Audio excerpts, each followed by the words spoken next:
ऐं अल्लाह जी इन काइनात में बि नज़र जोड़ाए, रब कहिड़ियूं निशानियूं रखियूं आहिनि। अल्लाह अकबर। ही माखी जी मख आहे, हिकिड़ो नंढड़ो जीत आहे, पर रब्बुल आलमीन उनखे केतिरी सम्झ ॾिनी आहे। अल्लाह ताला क़ुरान जी 16 नंबर सूरत जो नालो ई सूरह अन-नहल आहे। माखी जी मख, माखी जी मख जे नाले ते सूरत आहे। फरमाई व औहा रब्बुक इलन नहल अन इत्तखिज़ी मिनल जिबाल बुयूतन व मिनश शजरि व मिम्मा यारशून सुम्मा कुली मिन कुल्लि समरात फस्लुकी सुबुल रब्बिका ज़ुलुला यख़रुजु मिन बुतूनिहा शराबुन मुख्तलिफुन अलवानुहु फ़ीहि शिफ़ाउन लिन्नास। फरमाई तुंहिंजे रब माखी जी मख ना वही कई, मन दिमाग़ में अल्लाह जा ॻाल्हि विधी, पंहिंजा मानारा ठाहे जबलनि में, वणनि में, छितियुनि में, ऐं अल्लाह जे रस्ते में हलंदी वञ, हर क़िस्म जे गुल जो रस चूसींदी वञ। अल्लाह ताला फरमाए थो, हिते हिकिड़ी अज़ीम ॻाल्हि तव्हांखे ॿुधायां। 1400 साल अॻु में क़ुरान नाज़िल थियो, कंहिंखे ख़बर हुई त माखी जी मख जेका आहे रस चूसण जो कमु मादी कंदी आहे, नर कोन कंदो। इहा हाणे वञी ख़बर पई आहे, इहो कमु मादी कंदी आहे, नर ख़ाली वेठो हूंदो आहे मानारे में, रस चूसण जो कमु मादी कंदी आहे। हाणे क़ुरान करीम में अल्लाह जेके सीगा इस्तेमाल कया उहे सभु मोनस जा आहिनि। इत्तखिज़ी, फस्लुकी, फकुली, अल्लाह अकबर, सभु मोनस जा सीगा, मुज़क्कर जा सीगा कोन्हे। माना 1400 साल अॻु में क़ुरान करीम असांखे ॿुधायो इहो कमु मादी मख कंदी आहे, नर कोन कंदो आहे। इहा रब जी अज़मत, हुनजे कलाम जी अज़मत। फरमाई हुनजा रंग अलॻि अलॻि आहिनि, का सफ़ेद रंग जी, ॻाढ़े रंग जी, हेॾे रंग जी, पर फ़ीहि शिफ़ाउन लिन्नास, रंग कहिड़ो बि हुजे उन में इंसान अल्लाह शिफ़ा आहे। केॾी अल्लाह ताला सम्झ ॾिनी आहे हिकिड़ी नंढड़ी मख खे। साइंसदान चवनि था, तहक़ीक़ जेका कई अथनि त बाज़ औक़ात पंहिंजे मानारे खां 5-7 किलोमीटर परे निकिरी वेंदी आहे, के ॿिए मानारे में मख उहा कोन वेंदी। हर मानारे जी ख़ुशबू अलॻि आहे, 5-7 किलोमीटर दूर वञे, पर उनखे ख़बर हूंदी आहे त मुंहिंजो मानारो किथे आहे, उन ई मानारे में दाख़िल थींदी, के ॿिए मानारे में कोन वेंदी।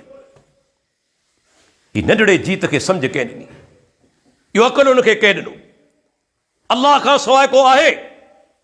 असांजे घर जे अंदरि ढोर बीठल आहिनि, असीं त बाज़ औक़ात शुगर मिल ॾिसूं था त वात पटिजियो वञे।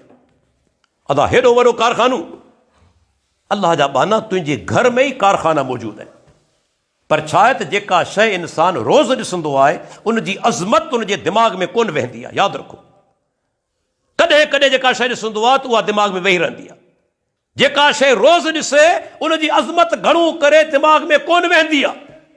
तुंहिंजे घर में बि कारखाना आहिनि, तो कॾहिं गौर कोन कयो आहे।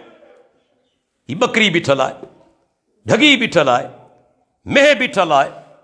अल्लाह ताला फरमाए थो, इन्न लकुम फिल अनआमि लइब्रह नुस्कीकुम मिम्मा फी बुतूनिही मिन बैनि फरसिन व दम्मिन लबनन खालिसन साइगन लिशारिबीन। या साॻी सूरह नहल। फरमाए, इंसानो तव्हांजे लाइ ढोरनि जे अंदरि, चौपाइनि जे अंदरि तव्हांजे लाइ इबरत आहे, तव्हांजे लाइ सम्झाणी आहे।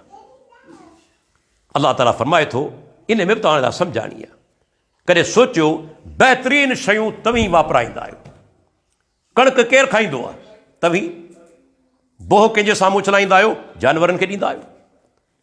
सारियूं केरु इस्तेमालु कंदो आहे? इंसान। पराड़ या पलाल कंहिंखे ॾींदा आहियो? जानवरनि खे। केला तव्हीं खाओ, खनूं जानवरनि जे साम्हूं। अंब तव्हीं वापरायो, खनूं जानवरनि जे साम्हूं। हर सुठी शइ तव्हीं पाण वापराईंदा आहियो, जंहिंखे नाक़िस सम्झंदा आहियो सा उन जे साम्हूं उछलाईंदा आहियो, पर अल्लाह ताला उन्हनि जानवरनि मज़ा तव्हांखे कहिड़ी शइ अता करे थो? नुस्कीकुम, असीं तव्हांखे खीर पियारियूं था, को ॿियो पियारण वारो कोन्हे। असां तव्हांखे पियारियूं था। हिकिड़े पासे रत आहे, ॿिए पासे छेण आहे। फरमाए, ॿिन्ही जे विचां न रत जी काढ़ाण न छेण जी बदबू, उन जे विचां असीं तव्हांखे निबार, निज, ख़ालिस ऐं वणंदड़ खीर पियारियूं था। केॾी रब जी अज़मत आहे, मूंखे ॿुधायो, केॾो हुनजो अहसान आहे। ॾिसो त सही, अव्हांजे घर में ई कारखानो आहे, तव्हां हुनखे छा खारायो? ही खीर किथां आयो, ही सफ़ेद रंग जो अहिड़ो ख़ालिस वणंदड़ खीर आयो किथां? हिकिड़े पासे छेण, ॿिए पासे रत, उन जे विचां अल्लाह ताला फरमाए थो असीं तव्हांखे प्यारण वारा आहियूं। रब जी अज़मत ॾिसो, उन जा अहसान ॾिसो।